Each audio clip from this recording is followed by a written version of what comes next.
inyo na sinasabi ng hayop na to na Duterte is subadoy. Kaya sinasabi niya ang mga Duterte is subadoy kasi mga Bisaya. Akala mo hindi from Bisaya tong gagang ito eh. Di ba? Akala mo hindi Bisaya. Nakarating lang ng Amerika dun sa pusalig sa New York, ang taong hindi nakakatulog ng kompleto, nakatulad niya, dahil siya nakakatulog sa kabibilang ng nakaw ng kaba ng bayan eh. Kaya ganyan ang resulta. Kahit nakawin, kaya sabi ko sa'yo, kahit nakawin mo lahat ng pera ng bayan, ang mukha mo, ang feslabo mo, ang feslak mo, kordoroy na kordoroy at bangag na bangag. So during that time, okay, yung hinayupak, alam nyo, ikakwento ko lang kung paano paano kami nagkakilala. 2017, nung pumunta ako, nung inibita ako ni Senator Amy sa Lawag, nung kinasal ang kanyang anak na si Michael, alam ko lang may nag-i-exist na asawa si Marcos Jr., but I don't know you, Corduroy. Hindi ko talaga kalala yung Corduroy. Eh sabi niya, oh hi Maharlika, thank you for coming in Lawag. Oh, thank you. Thank you, darling, for supporting Bong. Have you met Bong na? Come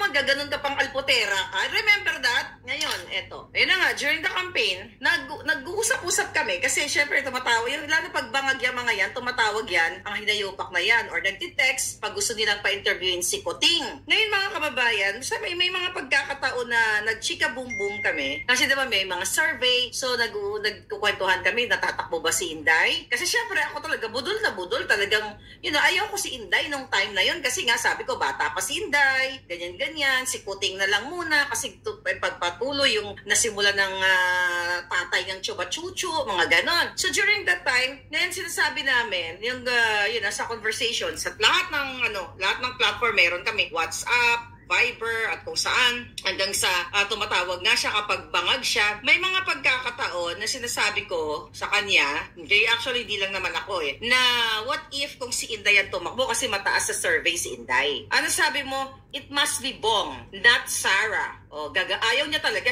It's not be Bong as president, not Sarah. Sobrang nasistress ka everyday kay Inday Sara kasi insecure kang naligaw ang text mo kay Inday Sara. And I don't think Inday Sara will speak up about this. Alam niyo ba kung anong tinext niya? Okay, sabihin ko sa inyo. Ito na. So, nung nasa Shangri-La kami, chikahan kami, gano'n, about kasi panalo na si Kuting nun eh. Tapos, dun sa conversation namin, nung gabing yon, okay, ang pinag-usapan namin, na naligaw ang text mo. Nung time na yun, hindi ko pa alam kasi ayaw pa sabihin sa akin ng informante ko. Basta naligaw ang text ni Lisa Tanas kay Inday Sara kasi nung time na nagtitext siya, bangag na bangag ka. At ilang beses naliligaw mo ang text sa akin. Yung text mo kay Pebbles, naligaw sa akin. Yung mga text mo para sa intended sa ibang tao, napupunta sa akin, napupunta kay La Pebbles. So, in-screenshot mo ang picture ni Inday Sara na nagkakasiyahan sila ng kanyang mga kapatid. Yung may event, may party. So, nakita mo yung magandang alindog ni Inday Sara. Dahil insecure ka to the highest level. In-screenshot mo ng bonggang-bongga, tapos ang sabi mo doon, I don't know kung kaninong papunta yon. Mayroong basta hindi papunta kay Inday. Naligaw nga kay Inday eh. Ang sabi ng Brua, she thinks she's pretty, I hate her. O diba? Yun na yun nanalo si Kuting. She thinks she's pretty. So may kachika-bum-bum siguro na ni-screenshot niya yung mukha ni Inday together with her siblings, with buena pamilya, at isasend niya dapat isasend niya dapat kay So naligaw po yun kay Inday. Diba kinuwento ko na sa inyo yon 2022 pa lang. Nung kinuwento ko sa inyo, hindi ko pa alam kung ano laman ng message. So finally, nalaman natin na yung pala, inggit na inggit sa beauty ni Inday. Nung April, nung sinita ko tong hinayupak na ito dahil doon sa ticket na supposedly dalawa yung ticket ko sa meeting di Avance kasi may nagpolitika. Then also, nung time na yon, syempre nagsumbong-sumbong ako sa kanya, okay? Na sinabi ko ngayon pa lang, sabi ko, napapaligiran na kayo ng ahas, nasa message yun, di ba? Pinakita ko na ilang beses yun. Ang sinisinga niya doon si Inday Sara, yung kampo ng mga Duterte. Lahat na lang si Inday. Si Inday Perme, yung pala insecure to the highest level, yung Lisa Tanas na ito, na nagsalita ngayon, teaser daw nila. Ang sabi niya, I was doon sa video ni Taerna. Okay, we'll talk about the video ni Taerna na may papalabas silang video interview. But pa-interview ka, ano ito? Damage control. Sabi niya, I was always kind to her. Bad shot na yan sa akin. Ano ka bangag? Sabi niya, I was always kind to her. Never ka naging kind kay Liz, kaya Sarah. Sabi niya, bad shot na yan sa akin. Sabi niya, for me, my husband will do everything to protect you.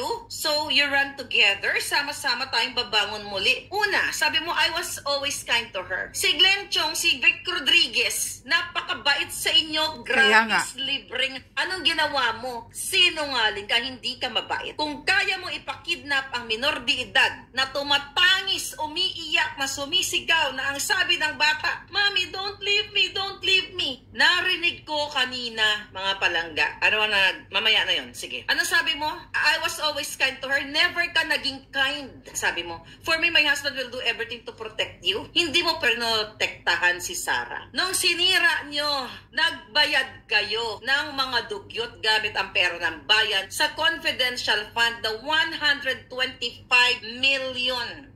125 million nagbayad. Pera ng taong bayan para lang sirain si Sarah.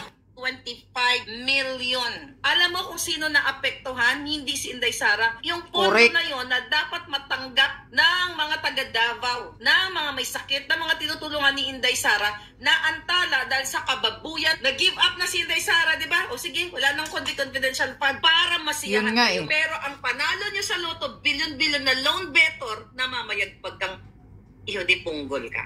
Antayin pa ba natin, iparinig natin ang confidential fund, tinanggap o tinanggal? Dahil pinadukot ni Lisa. Pero may tamang panahon dyan. Sabi pa niya, for me, my husband will do everything to protect you. You run together, sama-sama tayong babangon muli. Kayo lang ang bumangon kasama ang mga adiktus na pulboronic ninyong kasabwat. Kayo lang ang bumabangon. Sabi pa niya, pupunta ka sa rally, tapos tatawagin ng presidente mong bangag. Diba? You're going to laugh? Tama ba yun? Okay, let's talk about that. Unang-una, tatay niya yun. Wala kang karapatang pigilan si Sarah kung saang rally siya gustong pumunta. Pinapakita mo lang na diktador kang tatay niya yon. Wala kang karapatang pigilan siya kung humalakak siya, umiyak siya, tumalon siya. Bakit hindi ba bangag si Kuting? Masakit ba ang bangag na salita? O bakit hindi ka magpapulburon test? Kayong lahat. Bangag. Masakit ang bangag. Yung pag-kidnap mo sa mga bata, mas masakit ang ginawa mo. Bakit ko inuulit-ulit ang pangalan mo? Para mailabas ka at makaray ka sa pinakataas-taasang hukom sa UN, sa HR, kasi nandoon na ang ebidensyang, ano pa sabi nitong, even Lenny never did that. Tignan mo, bakit si Lenny gusto mong i-divert yung kwento kay Lenny? Hindi natin papatulan si Lenny, pero si Lenny tinawag kayong magnanakaw, lahat ng kasamaan itinawag sa inyo, bangag ka nga. Balikan mo ang mga video ni Lenny, lahat ng kawat, lahat ng mga pangit na salita na mga dilawan, uhukayin nga, di ba? Ni Kiko ang si Marcos Sr. I was very emotional. I hope maiparinig ko sa inyo, but i-describe ko sa inyo. I think I'm allowed to describe, but not to play the video. Balikan natin na si Lisa ay naging mastermind ng pangingidnap sa mga minor de edad. Balikan ko po ang istorya. In 2022, siya ay nakipagsabwatan sa asawa ni Teddy Boy Locsin Jr. na si Louie. Nakipagsabwatan siya para i-push o baliin ang batas para maisakatuparan ni Lisa at ni Chua ang pangingidnap doon sa anak ni Chua dahil ang kustodiyan nasa nanay nasa Turkey. That was January. Na-receive ko ang audio video ng mga bata na umiiyak, tumatamis. August 23, ito mga kababayan, August 23, 2022, nung pinadukot ni Lisa gamit ang kapangyarihan ng ate ni Kuting na kanilang inabuso. Doon sa conversation ni Bianca Zubel, niya na kinakausap na si Lisa, yung sword na extraction, yun yung time na mga panahon na dudukutin nila ang dalawang bata. Doon sa 5-minute video na narinig ko, and I believe yung video na yon ay nasa UN na at saka nasa HR. Iiyak kayong lahat. Ang nanay, yung distressed mother, nasa police station ng Turkey. Doon sa video yan, in-describe ko sa inyo. Yung dalawang bata, nasa kamay na ng mga ISAF na inutusan ni Lisa. That was August 23 of 2022. Umiiyak ang mga bata sa kabilang linya, Mommy, don't leave us, Mommy.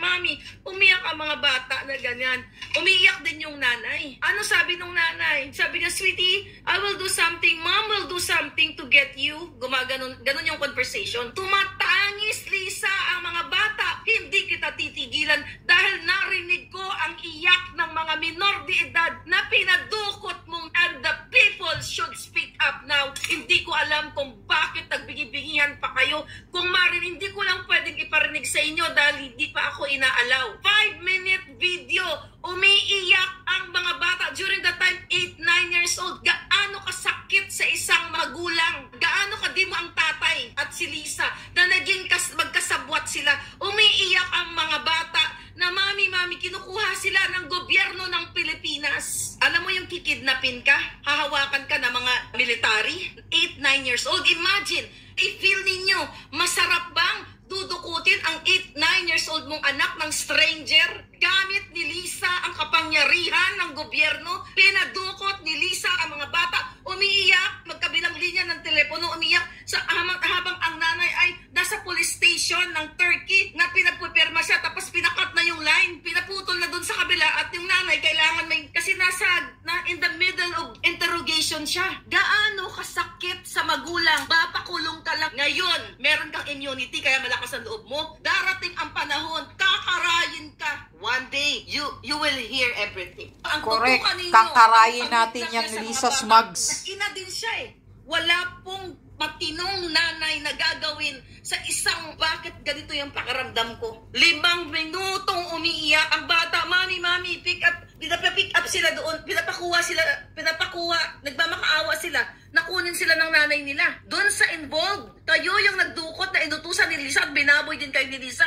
Redeem yourselves. Lumabas kayo. Magsalita kayo. Alam ko, tinapon kayo ni Lisa. Mga kababayan, yung inutusan ni Lisa na dukutin ang mga bata ay tinanggal niya rin sa trabaho. Correct. Redeem yourselves. I-expose nyo tong wag na kayong mag-ambisyon ng karir nyo dyan, sir, na nagdukot, kasangkapan kayo. Mumingi kayo ng tawad sa Diyos. Mag-iba kayo ng karir dahil hindi kayo nararapat diyan sa isap na yan. Dahil kinasangkapan kayo ni Lisa Araneta Marcos na mangdukot sa mga bata. Hindi ba kayo binabangungot? Yung mga dumukot kay dun sa mga bata? Hindi nyo ba nararamdaman yung sakit bilang tatay, bilang magulang? Open your neurons. Use your billions of neurons. Kakarayin kita sa hukuman ng hindi mo hawak na hukuman. Yung mga ginawa mong polburon, pagpapanalo sa loto, lahat yan. Pero ang hindi ko matanggap, yung kaya mong magpakidnap ng mga batang walang kamuwang-muwang. Tapos aarte ka dyan, nabigatla ka, na nasasaktan ka dahil sinawag ang iyong asawang bangag. Mas masakit ba ang tawagin bangag kaysa mang-agaw ka ng mga anak?